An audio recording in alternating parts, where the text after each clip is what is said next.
अब बात आती है कि राइट जगह एंट्री एंड एग्जिट किस तरीके से करें। देखो मान लो आपने कोई सेटअप बनाया या फिर मान लो तो आप मार्केट को क्या दे सकते हो, लॉस दे सकते हो, ठीक है, एंड मार्केट जो है आपको प्रॉफिट देगी। तो जब भी आप मार्केट ये जो लॉस है ये आपके हाथ में है, या आप 500 दो चाहे 200 दो चाहे 300 दो, ठीक है। तो ये कोशिश ऐसे ट्रेडर्स हैं, अगर उनका स्टॉप लॉस हिट हो जाता है तो क्या करते हैं ना, मार्केट से फाइट करना शुरू कर देते हैं। जैसे मान लो आपने यहाँ पे एक सेल साइड ट्रेड लिया था, मार्केट यहाँ से ऊपर जा रही है, अब जैसे ही कोई रेड कैंडल बनेगी ना, आप इस स्ट्रैटेजी को भूल जाओगे। आप जो भी अपना सेटअप यूज कर रहे हो, जिस जिस भी सेटअप को आप यूज कर रहे हो, आप उस सेटअप को भूल जाओगे। आप क्या करोगे, कैंडल स्टिक्स के बेसिस पे जाकर ट्रेड लेना शुरू कर दोगे, और ये सबसे बड़ी डेंजर चीज होती है। हेलो एवरीवन, दिस इज राजन। अब जैसे आज का ये मार्केट, ठीक है, ये निफ्टी का चार्ट मैंने लगा रखा है, यहाँ से ये इसकी ओपनिंग है, 5 मिनट का चार्ट है। अब अगर आप देखोगे इंट्राडे में मार्केट मॉर्निंग में ऊपर गई, फिर नीचे गई, फिर ऊपर गई, फिर नीचे गई। अब अगर कोई ट्रेडर ये सोच के बैठा रहता, ठीक है, मान लो कि मुझे, अगर मॉर्निंग का उसने एक कैंडल देखा और वो ये सोच के बैठा रहता है कि मार्केट अब इस तरीके से जाएगी, मैं बाइंग करूंगा, वो यहाँ बाय करता है, स्टॉप लॉस हिट हुआ, ठीक है, फिर वो मान लो यहाँ पे इस कैंडल को देख के बाय करता, फिर स्टॉप लॉस हिट हुआ, ठीक है। तो आपको पहली चीज़ जो ध्यान रखनी है, कभी भी अगर आप ट्रेड कर रहे हो ना, तो पहला पॉइंट जो आपको ध्यान रखना है, मार्केट का जो स्ट्रक्चर बन रहा है उसके अकॉर्डिंग आपको अपने माइंड को एडजस्ट करते हुए चलना है। मार्केट का स्ट्रक्चर किस तरीके से पहचान सकते हैं, देखो मार्केट का स्ट्रक्चर पहचानने के 2 से 3 तरीके हैं जिसको आप फॉलो कर सकते हो। या तो आप मूविंग एवरेज कोई लगा सकते हो, जैसे मान लो आप 20 ईएमए लगा सकते हो, या 100 डे का ईएमए लगा सकते हो, जो आपको ये बताएगा कि हाँ मार्केट का ट्रेंड जो है किस तरफ जो है मुड़ रहा है। दूसरी चीज़ क्या कर सकते हो, अगर आपको कैंडल स्टिक्स पैटर्न आता है समझ में, ठीक है, और कैंडल स्टिक पैटर्न में आपको ये समझ में आता है कि हाँ ये जो कैंडल बनी है हमारी, ये बियरिश एंगल्फिंग है। बियरिश एंगल्फिंग क्या होती है, ठीक है, ये यूट्यूब पे बहुत सारी वीडियोस आपको दिखेंगी कि मान लो ये एक ग्रीन कैंडल हमारी बनी, एंड देन उसके बाद एक बहुत बड़ी रेड कैंडल बनी, जो हमें ये शो करती है। देखो नाम से कोई फर्क नहीं पड़ता, आपको बस इतना समझना है मार्केट की साइकोलॉजी के बाद कि यहाँ पे बायर्स आए, एंड देन इस लेवल से सेलर्स जो थे, ये जो बायर्स का जो डोमिनेंट था, ठीक है, या बायर्स की जो पावर थी उसको सेलर्स ने ख़त्म कर दिया। तो इसका मतलब मार्केट में बियरिशनेस है, मार्केट में सेलिंग का प्रेशर है, तो आपको रेडी हो जाना है सेल साइड ट्रेड लेने के लिए, ठीक है। तो ये एक मार्केट साइकोलॉजी होती है जिसे समझ के आप कर सकते हो। अब बात आती है कि राइट जगह एंट्री एंड एग्जिट किस तरीके से करें। देखो मान लो आपने कोई सेटअप बनाया, या फिर मान लो आपने ये वाला सेटअप बनाया 2 कैंडल स्ट्रेटजी के बेस पे, जिस पे मान लो आपको एंट्री एंड एग्जिट करना है, ठीक है।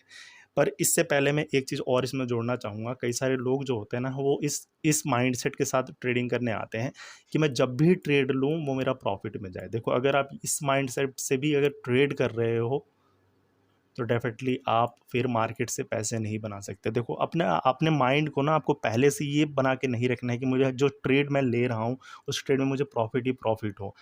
देखो अगर कोई भी स्ट्रैटेजी है, जैसे मैं अपनी हर एक वीडियो में डिस्कस करता हूँ, कोई भी स्ट्रैटेजी जो है, ठीक है, कोई भी स्ट्रैटेजी है, अगर वो 10 बार भी आप यूज़ करते हो उस स्ट्रैटेजी को, तो हो सकता है 1 से 2 बार उसमें आपका स्टॉप लॉस हिट हो, ठीक है। अब मान लो यहाँ पे मैंने एक एग्जांपल के तौर पे दिखा रखा है, मान लो आपने आज दिन भर में 4 ट्रेड लिए इस 2 कैंडल स्ट्रैटेजी के बेस पे। पहला ट्रेड आपका यहाँ पे बना, आपका स्टॉप लॉस बना, ठीक है, यहाँ पे आपका स्टॉप लॉस बना। स्टॉप लॉस एंड टारगेट भी हम देख लेते हैं कितने पॉइंट्स का बना। मान लो यहाँ पे आपने पहला एक ट्रेड लिया, ठीक है, इसमें 12 पॉइंट का आपका स्टॉप लॉस बना, एंड टारगेट अच्छा खासा मार्केट देके चली गई, ठीक है। मान लो यहाँ पे आपका जो टारगेट था वो आपका 70-80 पॉइंट का मिल गया, आपने एक अच्छा प्रॉफिट बुक किया। अब मार्केट में वापस यहाँ पे री एंट्री आपको मिली, मार्केट में आपने यहाँ पे एक एंट्री की, लेकिन यहाँ पे आपका स्टॉप लॉस हिट हो गया, 10 पॉइंट का स्टॉप लॉस हिट हो गया। देन वापस आप बाय साइड में यहाँ पे एक सिग्नल बिना आपने ट्रेड लिया, इसमें एक छोटा सा प्रॉफिट हुआ एंड मार्केट रिवर्स हो गई। देन वापस एक री एंट्री मिली, यानी चौथा ट्रेड बना आपका, और उसमें भी एक अच्छा खासा प्रॉफिट बना।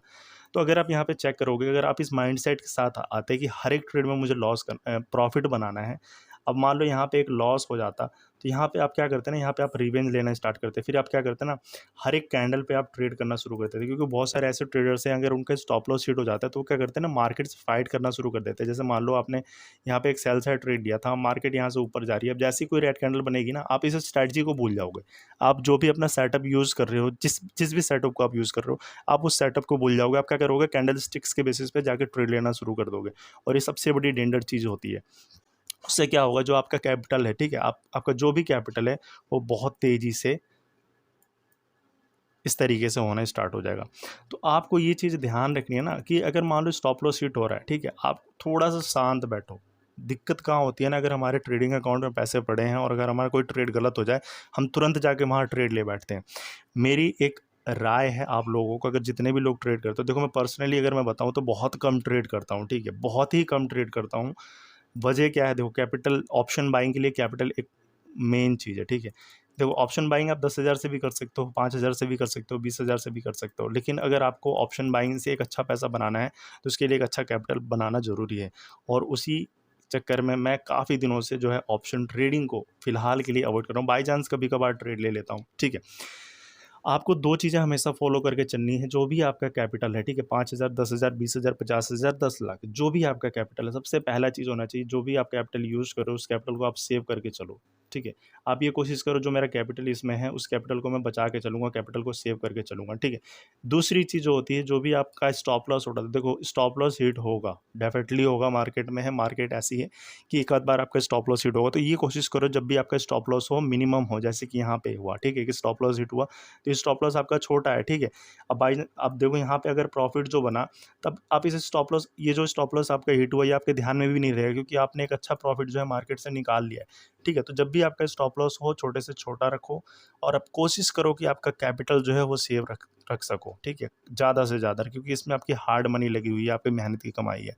जब आपका स्टॉप लॉस छोटा होगा तो डेफ़िनेटली आपका कैपिटल सेव होगा। देखो हमारा जो ग्राफ चलता है ना ट्रेडिंग प्रॉफ़िट एंड लॉस का, या फिर कैपिटल का आप ग्राफ समझ लो। एक स्टार्टिंग के ट्रेडर से और एक प्रोफ़ेशनल ट्रेडर बनने के दौरान जो ग्राफ चलता है, स्टार्टिंग में हमारा ग्राफ ऐसे चलता है, जो हमारा कैपिटल होता है ना, थोड़ा बहुत ऐसे भी जाएगा, इस तरीके से ग्राफ चलता है। लेकिन एक टाइम पीरियड ऐसा आता है कि ये ग्राफ इस तरीके से चलना शुरू होगा, ठीक है? बहुत सारे ऐसे ट्रेडर्स हैं जिनका स्टार्टिंग टाइम जो था इसी तरह के स्ट्रगल से भरा हुआ था, लेकिन इसमें जो चीज़ करनी है आपको, वो यही चीज़ करनी है कि आपको अपने कैपिटल को सेव करके चलना है, छोटे से छोटा स्टॉप लॉस देना है। देन जब आप इस चीज़ में परफेक्ट हो जाओगे, चाहे आप किसी भी स्ट्रैटेजी को यूज़ करते हो, देखो मैं ये नहीं कह रहा कि मैं आप मेरी स्ट्रैटेजी यूज़ करो, या फिर आप जिसको भी आप फॉलो करते हो, किसी की भी स्ट्रैटेजी यूज़ करते हो, जब आप इस तरीके से पेशेंस के साथ चीज़ों को कंट्रोल में रखोगे, लॉस को कंट्रोल में रखोगे, डेफ़िनेटली एक दिन ऐसा आएगा कि जो आपका ग्राफ है, वो अच्छा खासा प्रॉफ़िट बनाने लगेगा, ठीक है? तब तक के लिए आपको थोड़ा-सा सतर्क होके चलना है, ठीक है? अब हम बात करते हैं एंट्री एंड एग्ज़िट जो है, किस तरीके से आप राइट जगह कर सकते, मान लो किसी ने इस सेटअप पे यहाँ पे एक एंट्री ली, ठीक है? यहाँ पे एक एंट्री ली, या फिर मान लो किसी ने यहाँ पे एक एंट्री ली। यहाँ मान लेते हैं कि ये जो हमारा ब्रेकआउट था, यहाँ ना होके ये हमारी लाइन जो थी, ठीक है, ये क्लोजिंग होते-होते कैंडल यहाँ तक आ गई, ठीक है। ब्रेकआउट मिला, लेकिन ये एक बड़ी-सी कैंडल बनी एंड हमें यहाँ पे पता चला कि हाँ, ये जो ट्रेंड लाइन हमने ड्रॉ कर रखी थी एंट्री के लिए, वो यहाँ पे जाके हमें सिग्नल दे रही है कि हाँ, मार्केट में एक ब्रेकआउट हुआ। अब इस सिचुएशन में कई सारे ट्रेडर्स होते हैं कि मार्केट बहुत तेज़ी से नीचे चली जाएगी, चलो यहाँ पे सेल कर दो, और वो इस लेवल पे जाके सेल करते हैं। इस चीज़ को आपको अवॉइड करना है, आपको वेट करना है। देखो अगर आपने कोई लेवल ड्रॉ कर रखा है, ठीक है, आपने कोई लेवल ड्रॉ कर रखा है मार्केट में, एंड मार्केट उसको ब्रेक करते ही बहुत जाके नीचे क्लोज़ हो रही है, ठीक है? बहुत जाके नीचे जाके एक कैंडल क्लोज़ कर रही है। तो उस सिचुएशन में आप 2 चीज़ें कर सकते हो। पहली चीज़ क्या कर सकते हो, इसको अवॉइड कर दो इस ट्रेड को। ये मत सोचो कि हमारा सेटअप था, यहाँ से मार्केट इस तरीके से चली जाएगी, नहीं। चली जाएगी, कोई बात नहीं, जाने दो, दोबारा सेटअप बनेगा, दोबारा ट्रेड करना है, या फिर वेट कर सकते हो आप रिट्रेसमेंट का। रिट्रेसमेंट मिलता है, रिटेस्ट करता है, वापस सिग्नल बनता है, देन वहाँ ट्रेड लो। वहाँ आपका स्टॉप लॉस सबसे छोटा होगा। आपको एक चीज़ ध्यान रखनी है, जब भी आप कोई ट्रेड लेते हो ना, उसमें आप ये सोचो कि आपका स्टॉप लॉस कितना मिनिमम हो सकता है। देखो प्रॉफ़िट आपके हाथ में नहीं है, लेकिन स्टॉप लॉस आपके हाथ में है। जितना आप स्टॉप लॉस मार्केट को देना चाहते हो, आप दे सकते हो।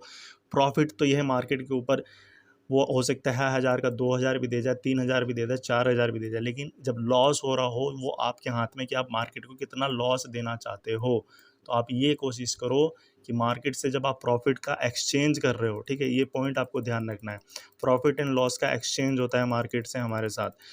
आप क्या कर सकते हो, मार्केट को जब भी आपको लॉस, देखो यहाँ पे ये मार्केट है, ठीक है, और यहाँ पे आप हो ट्रेडर, एज ए ट्रेडर हो, तो आप मार्केट को क्या दे सकते हो, लॉस दे सकते हो, ठीक है, एंड मार्केट जो है आपको प्रॉफिट देगी। तो जब भी आप मार्केट, ये जो लॉस है ये आपके हाथ में है, या आप 500 दो, चाहे 200 दो, चाहे 300 दो, ठीक है, तो ये कोशिश करो आप मार्केट को कम से कम दो, ठीक है, और जब प्रॉफिट की बारी आती है तो इससे मार्केट से जितना ले सकते हो प्रॉफिट उतना लो। लेकिन जब लॉस का टाइम आए तो कोशिश करो कि कम से कम जो है लॉस मार्केट को देना है। अगर आप ये माइंडसेट से ट्रेडिंग करोगे तो डेफिनेटली एक दिन एक अच्छा ट्रेड बन जाएगा, ठीक है। तो एंट्री की हमने बात करी, आप जो भी सेटअप बनाते हो, अगर मार्केट उस लेवल या उस सेटअप से काफ़ी दूर जा चुकी है, तो सिचुएशन में आप या तो अवॉइड करो, या फिर वेट करो रीटेस्ट का। रीटेस्ट पे आप एंट्री ले सकते हो, ठीक है। दूसरी चीज़ जो होती है कि कई लोग एग्जिट नहीं कर पाते सही जगह पे, तो उसके लिए क्या कर सकते हो आप, मान लो यहाँ पे आपने एक ट्रेड लिया, ठीक है, यहाँ पे आप ट्रेड लिए, आप एक माइंडसेट बना के चलो, मान लो यहाँ पे ये 10 पॉइंट का आपका स्टॉप लॉस है, ठीक है। तो मान लो आप एक स्कैल्पर हो, तो 10 पॉइंट अगर मार्केट जब भी दे रही है, ठीक है, आप वहाँ लेके निकल जाओ। आप ये मत देखो कि मार्केट और नीचे जा रही है, बहुत नीचे जा रही है, ठीक है। फिर उस माइंडसेट से काम करोगे ना, तो डेफिनेटली आप एक ना एक दिन ट्रैप हो गए। या फिर अगर मान लो आप एक दिन में 1 से 2 ट्रेड करते हो और आपका जो प्रॉफिट एंड रिस्क रिवॉर्ड जो है वो 1:2 का है, तो अगर आप 10 पॉइंट का यहाँ पे स्टॉप लॉस रख रहे हो और अगर आपको 20 पॉइंट मिल जा रहा है मार्केट से, ठीक है, वहाँ पे आप एग्जिट कर जाओ। ये मत देखो कि मार्केट और कितना नीचे जा रही है या और कितना ऊपर जा रही है। नए ट्रेडर्स की गलती क्या होती है, सबसे बड़ी गलती जो क्या होती है ना, वो सोचता है कि यहाँ पे बेचूँ, यहाँ पे खरीद लूँ, ये पूरा मैं ले लूँ मार्केट से, ये भी पूरा ले लूँ, ये भी पूरा ले लूँ। ये अगर माइंडसेट रखोगे मार्केट में, तो मार्केट से आप कभी भी पैसे नहीं बना सकते। देखो इस चीज़ को मैंने फेस किया है, लॉसेस मैंने भी किए हैं, ठीक है, काफ़ी सारे लॉसेस किए हैं। तो इन सब चीज़ों को आपको अवॉइड करना पड़ेगा कि हर एक मोमेंट जो है पूरा का पूरा आप मार्केट का खाना चाहते हो, तो डेफिनेटली आप उसमें लॉस करोगे। आप ये कोशिश करो कि यहाँ से यहाँ तक जो मार्केट गई है, उसके ज़्यादा से ज़्यादा हिस्से को हम कैसे कैसे कैप्चर कर सकते हैं, ठीक है। वो चीज़ आप अपने माइंड में लेके चलोगे, इस माइंडसेट से चलोगे। और छोटे-छोटे प्रॉफिट, छोटे-छोटे का ये मतलब नहीं है कि आप 10-20 पॉइंट लेके प्रॉफिट निकल जाओ और लॉस के टाइम पे 50-100 पॉइंट दे जाओ, नहीं। छोटे प्रॉफिट का मतलब है, ये पूरा हिस्सा कैप्चर के बजाय अगर आप यहाँ एंट्री करके यहाँ एग्ज़िट कर जाते हो, तो बहुत अच्छा प्रॉफिट जो है आप बना सकते हो। और ये छोटा-छोटा जो प्रॉफिट है, ये फिर मिलके आपके कॉन्फिडेंस को बिल्ड करेगा और एक टाइम ऐसा आएगा कि आपका माइंड जो होगा, वो हर एक ट्रेड के लिए रेडी रहेगा और सही जगह ट्रेड बनेगा। देखो, एग्ज़िट एंड एंट्री के कई सारे टेक्निक है, लेकिन जब तक आप खुद उस पे काम नहीं करोगे, आप मार्केट को नहीं समझ मार्केट में सही एंट्री एंड एग्ज़िट करने के लिए आपको चार्ट एनालिसिस खुद से करनी पड़ेगी, आपको हार्ड वर्क खुद करना पड़ेगा। देखो, आप कई सारी ऐसी वीडियोज़ हैं जिसको देख सकते हो, सीख सकते हो, लेकिन उन चीज़ों को देखने के बावजूद भी जब तक आप उसको खुद चार्ट पे अप्लाई नहीं करोगे, अप्लाई करने का मतलब है जब तक आप चार्ट को रीड करना नहीं सीखोगे, मार्केट किस तरीके से स्ट्रक्चर बना रही है, इस तरह का स्ट्रक्चर बना तो मार्केट नीचे गई, इस तरह का स्ट्रक्चर बना तो मार्केट ऊपर गई। ये सब चीज़ें जब आप चार्ट को देखोगे ना, तो धीरे-धीरे अपने आप डेवलप्ड होती है।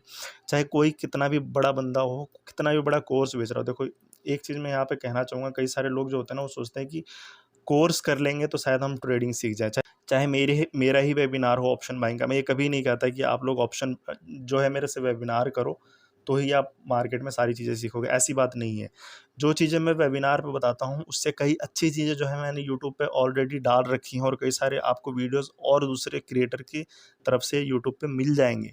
बस वेबिनार में बस एक ही फ़र्क होता है कि पर्सनली इंटरैक्ट हो जाते हैं और हम वहाँ पे पैसे दे देते हैं, ठीक है? फ़ीस के तौर पे। ठीक है, कोर्स के तौर पे हम फ़ीस देते तो हमें लगता है कि हाँ, हमने फ़ीस दी है, हमने एक कोर्स कर लिया, अब हमें मार्केट आएगी। ऐसा बिल्कुल नहीं है। अगर आप फ्री के यूट्यूब वीडियोज़ भी देखते हो और खुद का थोड़ा-सा मेहनत लगाते हो, तो डेफ़िनेटली आप मार्केट से पैसे बना सकते हो। ठीक है? तो ये सब चीज़ें आपको ध्यान रखनी है। ठीक है? किसी की बातों में नहीं आना है कि हाँ भाई, ये तू ये कोर्स कर ले, बहुत पैसा कमा लेगा, ये फिर ये कर ले। नहीं, देखो, वहाँ पे आप अपनी थोड़ा-सा माइंडसेट लगाओ कि जो वो चीज़ सिखाने वाले हैं, क्या वो यूट्यूब पे है या नहीं? ये सब चीज़ें आप खुद चेक करो। ठीक है? अगर मान लो कोई 2 लाख या 3 लाख रुपए भी आपसे लेता है और कहता है कि मैं चीज़ें सिखा दूँगा, ठीक है? वो सिखा भी देगा ना, जब तक आप खुद उस पे प्रैक्टिस नहीं करोगे, मेहनत नहीं करोगे, आप मार्केट से पैसे नहीं बना सकते। तो ये सारी चीज़ें जो हैं, जब तक आप इन चीज़ों को फ़ॉलो नहीं करोगे, ठीक है? तब तक मार्केट से पैसे बनाना बहुत मुश्किल है। देखो, मार्केट से पैसे बनते हैं, बहुत सारे ट्रेडर्स के बनते हैं, लोग मार खाते हैं उनकी साइकोलॉजी से। उनकी जो साइकोलॉजी होती है, ठीक है? साइकोलॉजी जो होती है ना, वो उनको वापस लॉस में धकेल देती है। एक गलत ट्रेड जाता है और वो मल्टीपल ट्रेड कर बैठते हैं रॉन्ग साइड में, ठीक है? तो ये माइंडसेट आपको हटाना है। इस माइंडसेट को हटाओगे, डेफिनिटली मार्केट से पैसे बनेंगे, ठीक है? स्ट्रैटेजी के ऊपर काफ़ी सारी वीडियोज़ मैंने डाली है। ये वीडियो जो है काफ़ी इंपॉर्टेंट है। देखो, आप अगर आपको स्ट्रैटेजी कुछ भी नहीं आता ना, आप रैंडमली मार्केट में ट्रेड करते हो, लेकिन आपका साइकोलॉजी स्ट्रॉन्ग है, आप मार्केट से पैसे निकाल लोगे। लेकिन आपकी साइकोलॉजी वीक है और कोई बेस्ट से बेस्ट स्ट्रैटेजी आपको दे दी जाए, तब भी आप मार्केट में लॉस करके जाओगे। तो ये सारी चीज़ें जो हैं आपको ध्यान रखनी है, फॉलो करनी है। और अगर फिर भी कोई डाउट रह जाता है, ठीक है, तो आप मुझे पूछ सकते हो, मुझे कमेंट कर सकते हो।